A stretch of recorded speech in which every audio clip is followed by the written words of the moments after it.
Warriors of light, इन्होंने LTTS लिया है 4500 पे लंबे अवधि के लिए।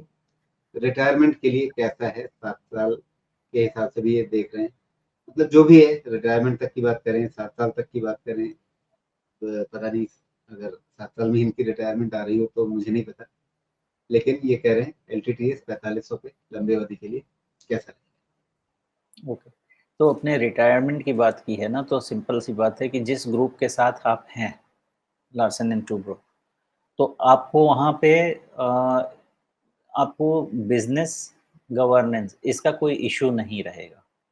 लेकिन आईटी सेक्टर में जिस तरह से वेल्थ क्रिएट करना चाहिए, जिस तरह का बिजनेस फोकस होना चाहिए, मुझे कहीं न कहीं एल&टी थोड़ा बिहाइंड द कर्व लगता है, मतलब उतनी एग्रेसिवनेस नहीं दिखती है।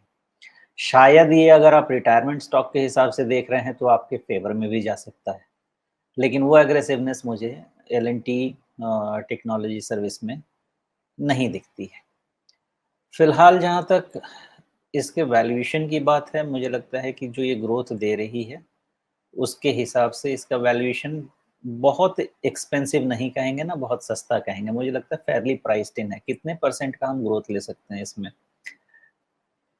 मुझे लगता है कि इसमें हमें 10 से 15% के आसपास का ग्रोथ पकड़ के चलना चाहिए। उससे ज़्यादा तो सालाना ग्रोथ मुझे नहीं लगता कि इसमें ज़्यादा पकड़ के चलना चाहिए। तो 10 से 15% का ग्रोथ और 45 टाइम्स का वैल्यूएशन थोड़ा एक्सपेंसिव है। अब थोड़ा एक्सपेंसिव में मान लीजिए आप 10% का 2 साल का ग्रोथ फैक्टर कर दीजिए, 10-10% का, तो वहाँ से आप 40 टाइम्स, तो 35 टाइम्स, तो रफली आप समझिए कि सेफ होने के लिए इसमें 35 टाइम्स के वैल्यूएशन के आसपास ये मेरे कैलकुलेशन में सेफ पहुँच जाएगा।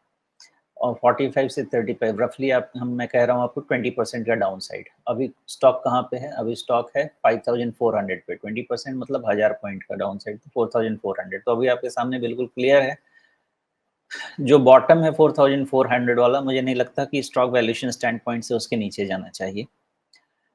अगर ये अर्निंग्स मेरे एस्टिमेट के हिसाब से जो लग रहा है, जो अभी तक देख के मैं समझ पा रहा हूँ, उससे अगर तेज बढ़ती है तो फिर इसका फर्दर ब्रेकआउट भी हो सकता है और पॉजिटिव हो सकता है।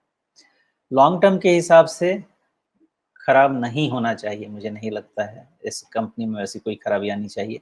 लेकिन बहुत कोई वैसा बहुत एक्सप्लोसिव ग्रोथ के चांसेस भी मुझे नहीं लगते हैं।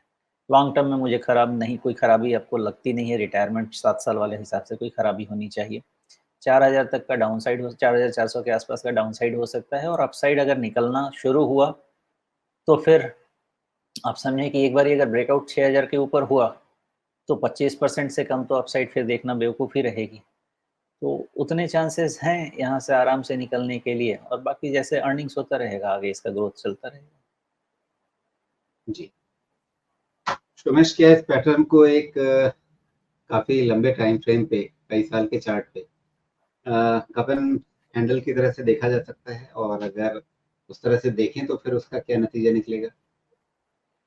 नहीं, नहीं, एक तो ये हैंडमेड कप रहेगा, बिकॉज़ टेढ़ा-मेढ़ा कप है, मशीन ऐसा टेढ़ा-मेढ़ा नहीं बनाएगा, और हैंडल भी थोड़ा-सा ज़्यादा स्क्यूड है, लेकिन नहीं, देखा ये जा जो सकता है। स्कूल में जो असाइनमेंट बनाए जाते हैं ना, उसका कहते हाँ, तो अगर मेरे स्टैंडर्ड के हिसाब से आप ड्राइंग की बात करेंगे तो कप एंड हैंडल में फिट हो जाएगा। हैं। तो फिर इसका असर क्या होगा? असर अच्छा होना चाहिए, असर बुरा नहीं होना चाहिए, लेकिन ये सब समय लेने वाली चीज़ होती है। जी, ठीक है।